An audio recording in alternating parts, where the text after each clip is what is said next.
C'est GLG et je vous souhaite la bienvenue dans cette nouvelle vidéo. Aujourd'hui, on va parler d'une caméra 360, on va parler de deux caméras 360, la GoPro, mais surtout la Xiaomi I Sphere 4K, en fait même pas 3,5K, mais qui a la particularité de filmer en 360 degrés. Et on va voir qu'en fait, si ça paraît simple comme ça ouvre d'énormes possibilités, parce que voir les produits en photo, c'est bien, mais les voir en vidéo, c'est mieux. Alors débridez-vous et découvrez tout le high-tech ou smartphone.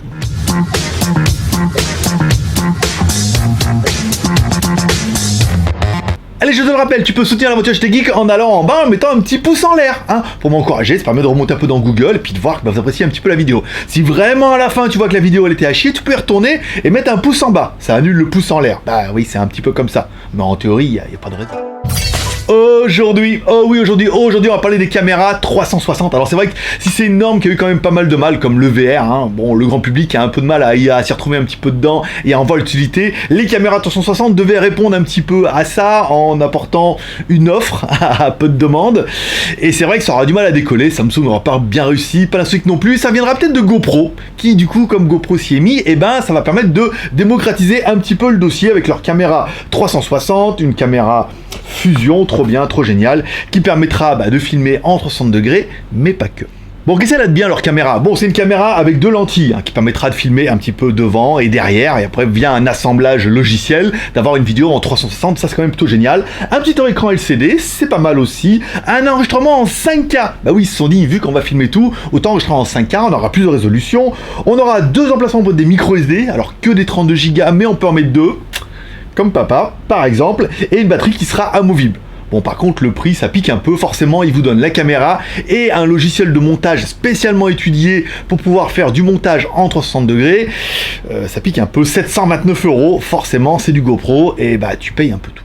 Alors quand Xiaomi nous propose la même chose, on se dit déjà Xiaomi c'est bien, bon ça c'est quand même plutôt une bonne chose. Ensuite on aura à peu près le même style, forcément, mais ça ne vaut que 205 €.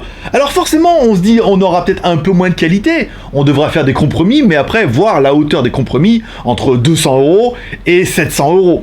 Oui, si ça marche bien déjà, tout le monde n'a pas besoin d'une GoPro à 700 €. Allez, on commence comme toujours par le contenu de la boîte. Dans la boîte, on retrouvera la caméra, c'est bien. Un petit trépied pour pouvoir tenir la caméra à la main ou également la poser directement sur un emplacement. On aura un petit câble USB, micro USB, ça c'est bien. Et une petite pochette pour pouvoir la mettre dedans pour surtout éviter de rayer les lentilles. Oui, parce que quand on met dans un sac à dos... Au niveau de la taille de la caméra, allez, on est sur une caméra qui fait 6 cm de large, 5 cm de haut et 4 cm d'épaisseur. Alors, elle fait pas vraiment 4 cm d'épaisseur, elle fait moins, mais comme il y a les lentilles, après il y a un peu une excroissance de chaque côté, on peut dire que de bord à bord, au maximum, on est sur 4 cm, mais on est plus proche des 2 cm que des 4. Bon, alors la caméra à l'avant, à l'arrière, deux lentilles, forcément, c'est plus du. Alors c'est du Sony, c'est du MX206, c'est pas dégueu, en 3 pouces, des photos qui font 16 millions de pixels, c'est pas mal du tout, Bon, avec un angle super large, tu l'auras compris, forcément, le but c'est d'assembler deux lentilles qui vont à 190 degrés, donc super fish eyes, de les assembler ensemble, tu as 300, du coup 80 degrés, deux lentilles à 190 degrés, 9,10, 380 degrés. Oui, il en faut 360. Ça permet de rogner un petit peu. On verra, bon, on voit une petite ligne dans le montage et tout, mais c'est pas violent. Donc deux lentilles à effet large, ça c'est classe. Bon, on va savoir quel est l'avant, quel est l'arrière. Bon, on va partir sur l'idée que l'avant, c'est là où on voit les petites LED de notification. On voit bien, alors petite LED, c'est facile, pas de LCD, mais une LED qui s'allume et qui permettra d'avoir si on est en mode caméra ou si on est en mode photo. Le petit Wi-Fi, lui, sera une LED sur le haut et apparemment, il y a aussi un sur le côté qui vous dit quand il n'y a plus de batterie. Alors nous, on n'a pas été jusque-là, on a toujours rechargé à temps. Allez, sur le côté, une petite trappe magique qui permettra d'accéder directement à une connectique micro USB. C'est un peu, on aurait préféré l'USB-C, mais enfin bon, tant pis. C'est du micro USB et en emplacement pour mettre une micro SD. Donc comme ça, si tu t'oublies, c'est toute la micro. Micro USB, micro SD. Par contre, la micro SD, là, tu peux aller jusqu'à 128 Go. Comme quoi, je comprends pas pourquoi GoPro n'y sont pas arrivés alors que Xiaomi y est arrivé. 128 Go, je veux dire, là quand même, avec... Bon, il faut quand même une carte qui a un peu de débit au niveau de l'écriture, mais c'est quand même pas mal et ça te permettra d'enregistrer longtemps. Bon, à droite, t'auras rien. Au-dessus, tu retrouveras les emplacements boutons. Allez, un bouton power on-off et qui permettra, une fois qu'elle est allumée, de changer les modes, de la passer en mode caméra, en mode photo. Pratique si t'as pas besoin d'allumer ton smartphone. Un bouton pour activer le Wi-Fi, forcément il y a le petit logo Wi-Fi dessus, et un bouton enregistrement. Bah oui, il est rouge, hein. T'appuies dessus, enregistrement. Là, c'est plutôt simple, c'est basique. En dessous, plutôt pas mal. Allez, un pas de vis standard, hein, pour la photo, donc tu pourras enlever leur trépied, si tu l'as pas encore mis, et mettre par exemple ton trépied personnel. Alors moi j'ai un petit Manfrotto. Bon, je vais pas vous placer le produit, mais sur Skyphone, on a un code promo chez Manfrotto pour avoir des produits à moins 25% jusqu'à moins 50%. Ben voilà, bon, ça permet d'avoir des petits produits de qualité, notamment ce trépied-là. Tu peux en mettre ça, tu peux en mettre des perches, des selfies, machin, voilà, tout ce qui est compatible avec de la photo, et ben ça ira dessus. Ça, c'est plutôt pas mal. Si tu veux une perche un peu plus longue, si tu veux un Steadicam, des machins, des trucs, ça c'est classe. Bon, au niveau technique, à l'intérieur, on aura une batterie de 1600 mAh. Qui n'est pas amovible. Bon, ça c'est un petit peu dommage. Elle est compatible charge rapide 2.0, pas mal. Alors autonomie en enregistrement jusqu'à 75 minutes. C'est quand même plutôt cohérent en fait. Ça n'a pas vraiment besoin d'enregistrer plus. Tu peux la recharger en 2 heures avec un chargeur à une batterie externe. Hein. Alors après, si tu n'as pas de charge rapide, ça sera un peu plus long. Si tu as un peu plus de charge rapide jusqu'à 2 ampères, tu pourras recharger en 2 heures, voire 1 heure à mon avis avec du charge rapide bien rapide. Mais enfin, charge rapide QC 2.0, c'est classe. Bon allez, on revient un petit peu la technique de lentilles 190 degrés f2.0 qui te permet d'avoir 380 degrés, soit 360 degrés pour faire une petite boule. Un mode anti-shaking, et oui ça c'est un truc que j'ai vu à la vidéo, putain ça tremble pas et tout, et oui il y a bien un mode anti-shaking 6 axes. Alors un mode numérique qui va rattraper un petit peu vos mouvements et tout, je veux dire, comme on filme une sphère, c'est plus facile de rattraper les mouvements. Forcément on a plus d'images, ça c'est vraiment classe. Au niveau des enregistrements, vous verrez, on peut aller jusqu'en 4K forcément, alors pas vraiment de 4K, c'est plutôt du 3,5K, c'est pour ça que la caméra est donnée 3,5K et non pas 4K, parce que alors tu peux aller en résolution 3840 par 1920, ce qui a été, alors c'est pas été le format de ma vidéo, parce qu'en fait j'ai mis le format en dessous, mais je pourrais aller encore plus haut, vous verrez dans l'exemple, je mettrai le lien dans la description au niveau de la vidéo. 30 fps, tu peux faire du 60 fps, forcément tu perds en résolution, et si tu veux aller jusqu'en 120 fps pour avoir une fluidité incroyable pour le sport, là tu auras une résolution un peu minable en 2048 par 512, mais on va partir sur l'idée que 60 fps c'est très bien si tu fais du sport, mais 30 fps ça suffit. Après on perd vraiment en résolution et la qualité va s'en ressentir. Vous verrez ça dans ma vidéo, on est quand même sur du 2K, c'est pas mal, il y a quand même une bonne qualité, à savoir qu'il y a un niveau, et j'étais la résolution de dessous, je peux aller encore au-dessus, on sera à 30 fps, c'est pas mal, c'est bien, c'est propre, vous verrez ça dans la vidéo, ça va quoi. Bon, petit détail qui finira de te convaincre, parce que je me suis dit ouais mais la GoPro 700 €, elle est water résistante. Voilà. Et je me suis dit, putain, ça c'est vrai que c'est quand même pas mal. Et bah si, celle-là aussi, elle est IP67. Alors IP67, ça veut dire qu'elle est étanche, mais jusqu'à 1 mètre. C'est-à-dire que si elle tombe dans l'eau, jusqu'à 1 mètre, ça va. Donc du coup, c'est adapté aux mecs qui font un peu...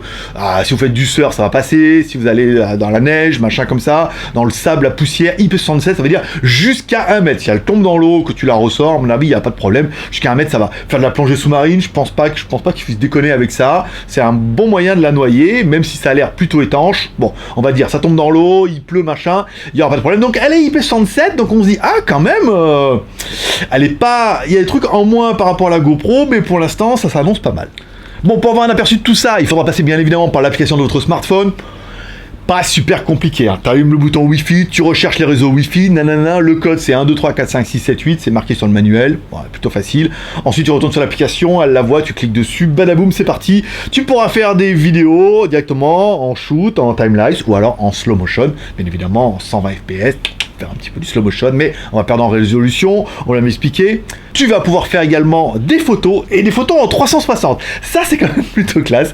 Tu mets en photo, c'est-à-dire que tu fais une photo, comme ça, hop, hop, hop, tu fais une photo, hop, et après tu peux regarder dans la photo, en haut, en bas, à gauche, à droite. C'est con, mais alors ça apporte vraiment une photo. Voilà, je veux dire, tu fais pas une photo en 2D, tu peux faire une photo en te voyant toi derrière, en haut, en bas. Ça fait des photos plus, et il est clair que je me dis, il y a quand même un intérêt à ça. Bon, bien évidemment, tu pourras faire des vidéos, des choses qu'on a fait. Alors attention, eux, ils limitent en théorie le logiciel. Alors vous pouvez enregistrer à fond les ballons, mais après au niveau du logiciel de montage, on verra que ça limite à 5 minutes. Donc c'est à prendre en considération si vous voulez faire le montage depuis votre smartphone. Et je vous expliquerai un petit peu pourquoi. Au niveau des vidéos, tu vas pouvoir faire des enregistrements directement sur la caméra et tout. Il faudra bien l'exporter. Tu pourras l'exporter directement depuis la caméra sur ton smartphone et depuis ton smartphone directement depuis YouTube. Ça, c'est le petit côté qui est pas mal, ou depuis Google, machin, ça mettra les tags, ça mettra tout, et ça va exporter au format natif, ça sera plutôt bien. Si après, comme moi, tu veux bricoler, on verra que là, c'est un peu plus compliqué. Car oui, tu te dis machin, le fichier est dans la carte mémoire, je récupère le fichier dans la carte mémoire, je le mets dans mon ordinateur, et là tu te retrouves avec deux vidéos, avec deux yeux, machin, bah oui, une devant, une derrière, et jaune au milieu. Bah, enfin, tu verras après, tu peux voir un petit peu, donc tu auras un fichier qui est complètement inexploitable, qui n'est pas exploitable par YouTube, c'est-à-dire que si tu l'envoies tel quel à YouTube, ça va pas. Si tu mets les méta machin pour dire à YouTube, ça va pas non plus. Si tu le donnes à Final Cut, le nouveau 10.4 qui prend la 360, ça ne va pas non plus. Bah tu te dis, ça c'est la merde. Car oui, il faudra le mettre en flat. Bah oui, il faut le flatter un peu. Voilà. Donc tu pourras le mettre. Alors tu pourras l'exporter sur ton smartphone. Si tu l'exportes sur ton smartphone, tu auras le même fichier. Avec les deux petits ronds. Donc ça sert à rien de le prendre sur le smartphone ou ton ordinateur, tu auras exactement la même chose. En haut à droite, il y a un petit bouton qui lui va te convertir la vidéo en flat. Et là, c'est quand même plutôt la bonne chose. Si tu cliques dessus, ça convertit, ça te crée un fichier qui est en flat. Tu verras ces fichiers, une fois que tu les auras convertis en flat, dans le fichier de mémoire, il y aura un petit logo à côté, comme un petit logo infini ou un petit rectangle. Ça veut dire qu'ils sont bien en flat et là, tu vas pouvoir les exploiter. Si tu le mets pas comme ça marche pas. Et attention, le logiciel qui est en interne qui convertit cette vidéo en flat ne prend que les vidéos de 5 minutes maximum. Et si ta vidéo fait plus de 5 minutes, il faudra passer par l'éditeur et en enlever un petit peu, soit faire 2 vidéos de 5 minutes, soit prévoir l'enregistrement, que si tu veux pas te faire chier, il faudra le mettre comme ça 5 minutes maxi. Alors attention, parce que c'est ton smartphone qui va convertir la vidéo en flat. Et là, je peux dire que ça roxe du panda. Le téléphone, il prend cher. La caméra chauffe à mort. Votre smartphone, il prend sa race, parce que ça convertit quand même une vidéo qui est un peu compliquée, en flat et tout. C'est un peu long. Alors après, moi, avec mon Mi Mix 2, ça va. Apparemment, on a vu que si vous avez un petit téléphone, petite configuration, ça peut être plus ou moins long. Et en fonction de votre smartphone, s'il a vraiment un processeur qui est trop entrée de gamme, ça peut ne pas convertir dans la résolution maximum. Ça, c'est un peu la merde au début. Alors ça va qu'on a plus généralement des gros smartphones. Voilà, donc ça convertit bien, mais on a vu par exemple de iOS à Android, en fonction des appareils, ça convertit pas toujours aussi bien. On a vu des vidéos en 360 avec cette caméra qui était convertie avec iOS, qui était pas terrible et qui était apparemment mieux sous Android. Voilà, bon, mais on verra, il y a des solutions après.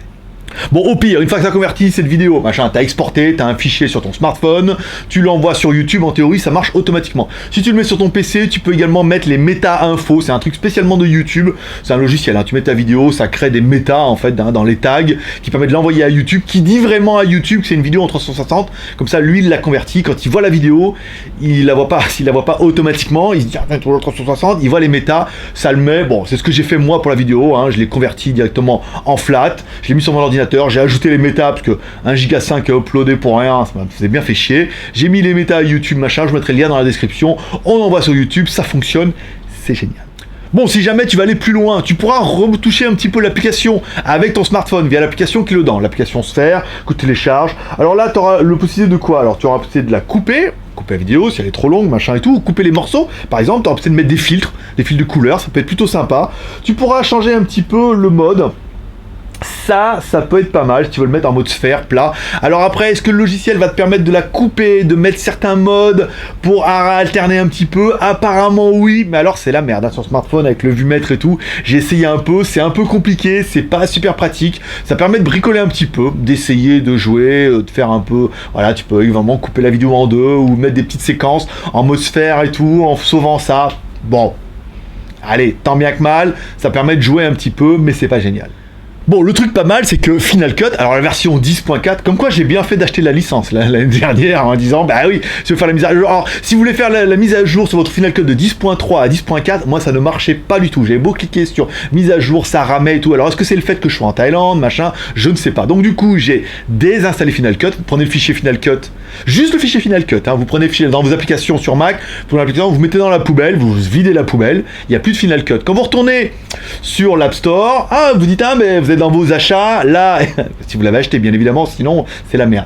Vous mettez installer, ça le réinstalle et du coup ça garde tous vos projets machin et tout et ça réinstalle en 10.4. Voilà.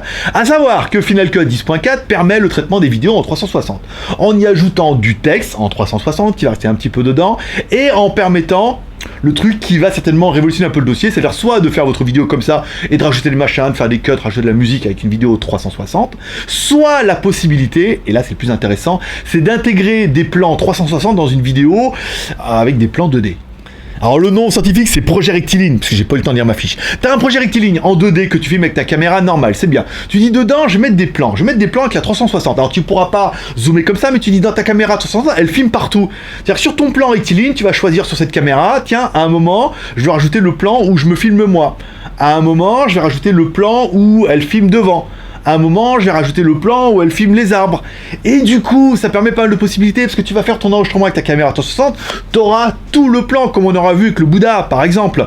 Et après, si t'as envie de te faire chier au montage, parce que là, on parle vraiment de se faire chier au montage, c'est après de choisir les plans qui t'intéressent. Ça veut dire que tu peux faire un plan rectiligne, c'est ça, un plan 2D, où tu dis, voilà, là, je me filme moi.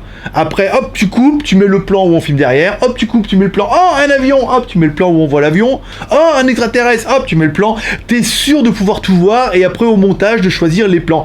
Donc du coup, elle est là la révolution, pas GoPro, mais la révolution de la 360, c'est-à-dire, je filme tout, et après au montage, je choisis les plans qui m'intéressent. C'est John Olson qui a attaqué le premier, lui il l'a mis en fait sur une perche où il faisait du ski, comme ça, et du coup, quand il descendait, un coup on le voyait lui, un coup on voyait la neige, un coup on voyait les arbres, un coup on voyait en bas ses pieds, machin et tout, et ça permet vraiment d'alterner les plans en n'ayant qu'une seule caméra et d'avoir quasiment, si tu avais 10 ou 20 caméras autour de toi qui filmaient tous les angles, et ça c'est vraiment le côté qui est super génial. Alors je vous cache pas que Final Cut c'est une usine à gaz, c'est super compliqué quand au début, faut installer, machin, c'est des heures à chercher pour pas grand chose. À savoir GoPro vous donne avec sa fusion un logiciel aussi qui a l'air apparemment plus facile, mais de plus facile, il faut voir, faut essayer. Apparemment, ça a l'air plus simple.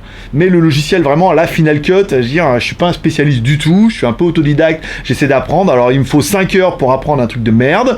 Et après, après, ça paraît facile. Mais au début, c'est un peu la merde. Et elle est vraiment là, je pense, la révolution de cette caméra. Un truc que j'aurais découvert juste après, il existe une version logicielle Sphere pour PC. Alors soit vous allez sur un truc qui s'appelle Madventure. Alors Madventure, c'est une marque qui vend exactement la même en orange.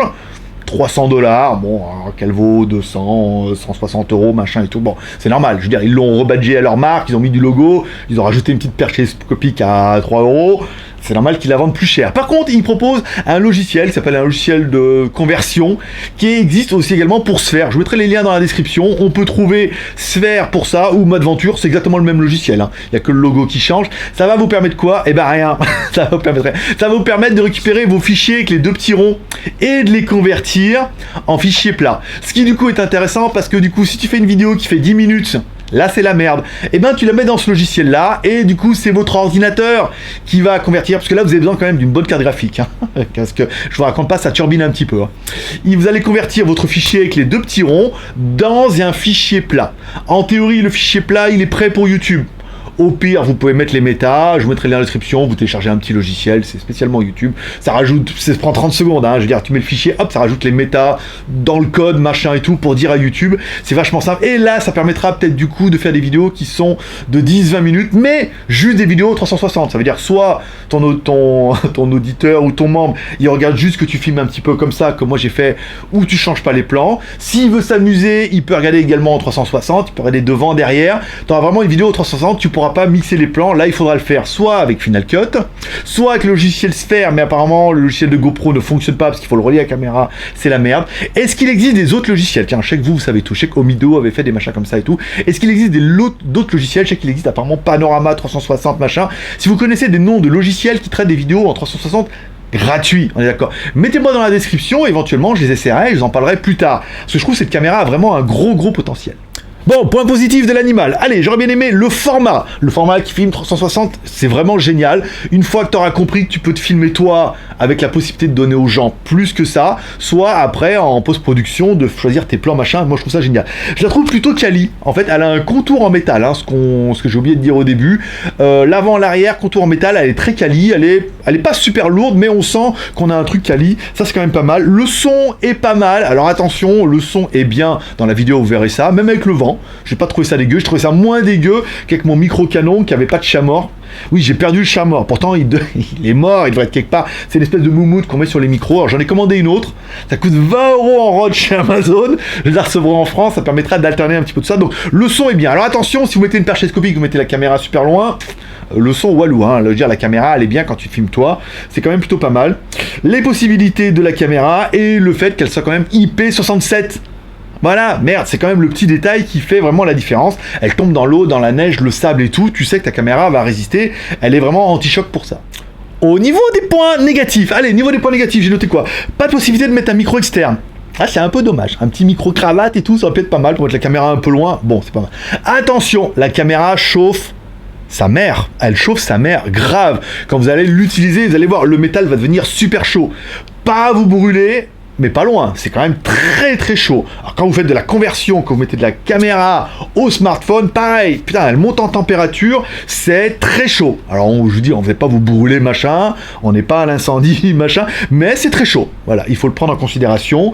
Question la conversion via le smartphone. Alors au début je trouvais ça pas génial, c'est un peu la merde, il faut quand même un smartphone qui roxe un peu du Panda, avec un bon GPU, un bon CPU, machin. Mais maintenant on peut le faire via l'ordinateur, donc maintenant que j'ai trouvé cette solution là, je vous mettrai le lien directement via Madventure. Si vous voulez acheter la caméra chez eux, libre à vous, même si elle est plus chère. Mais au moins, il y a le logiciel, c'est gratuit. Et là, vous pourrez convertir vos deux petits ronds dans une vidéo plate.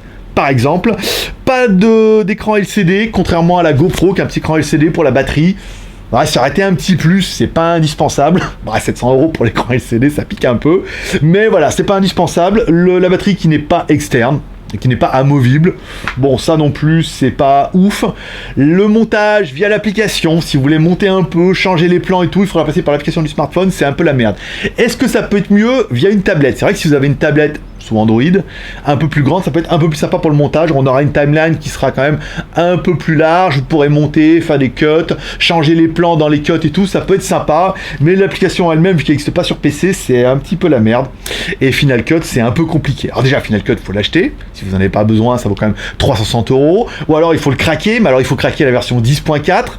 Et encore une fois, attention au craquage, vous n'avez pas les mises à jour, machin et tout, et c'est vrai que si vous avez la possibilité, comme moi, au bout d'un moment, de l'acheter, bah, c'est vrai qu'on a les mises à jour, les machins, il y a quand même pas mal d'évolutions et de détails qui s'ajoutent. Bon, après, libre à vous. Si vous me trouvez une solution gratuite sur PC, alors là, forcément, c'est le top.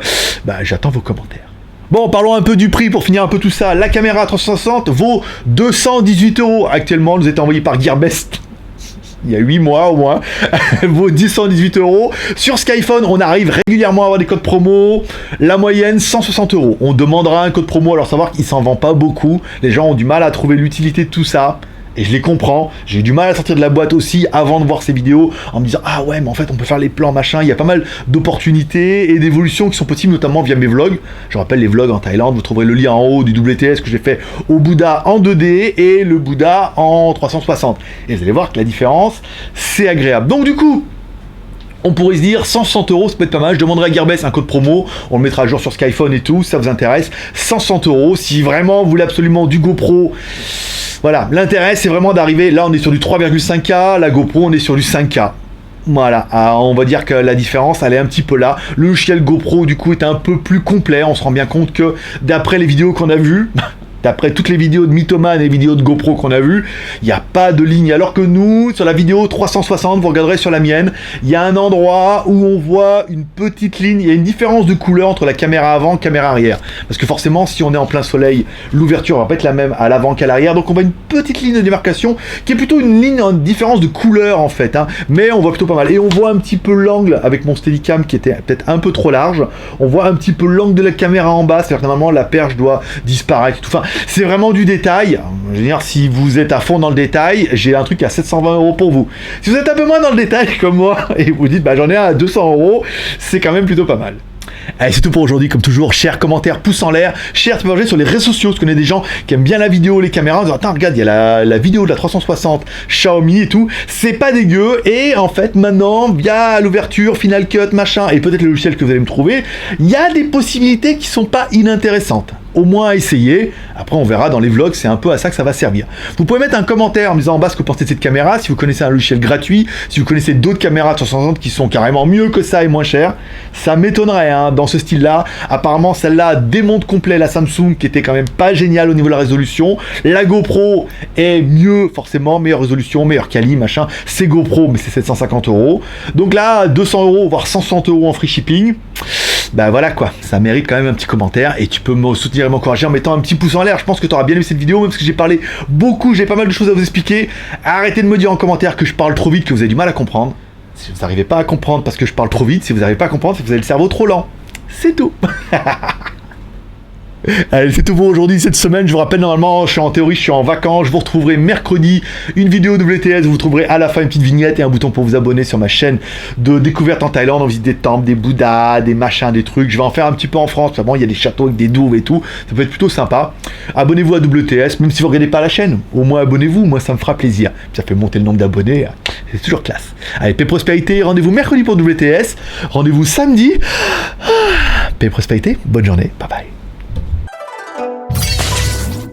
Allez, on finira par le petit moment auto-promo. Ah, j'ai bien gueulé dans le micro là quand même, hein, c'est pas mal. Allez, on finira par le moment auto-promo. Je rappelle, si vous aimez un petit peu JT Geek, l'aventure, vous avez envie de nous soutenir, de nous encourager, vous pouvez acheter une de nos jolies casquettes Geek, un joli t-shirt.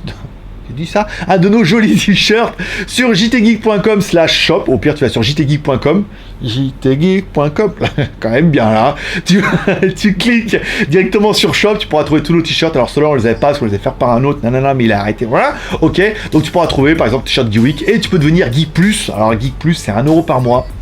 12 € par an et tu verras ton nom dans les crédits en mode Star Wars, tu verras les vidéos 24 heures avant tout le monde et la possibilité de participer à nos tombola et d'acheter les produits qu'on teste à moitié prix. Alors cette GoPro, ce n'est pas une GoPro. Cette Xiaomi ne finira pas dans la tombola, mais on a pas mal de choses. Je rappelle, la dernière tombola, il y avait 13 produits. On a de la caméra sport, hein. J'ai de la i machin, j'ai de la i 4K, j'ai la Xiaomi. Je vais mettre dans la prochaine tombola qui aura lieu avant l'été. Il y aura au moins 15 produits, c'est garanti, des caméras, des machins, à la moitié de leur valeur. On prend la valeur qui valent, on divise par 2, et un d'entre vous peut gagner ce produit-là à moitié prix. Ah oui, il faut que je vive un peu aussi quand même, hein. Vu qu'on monétise pas les vidéos, faut bien trouver l'argent quelque part. Sinon, on se prostitue avec YouTube comme ça. Allez, paix prospérité, bonne journée. À mercredi, bye bye.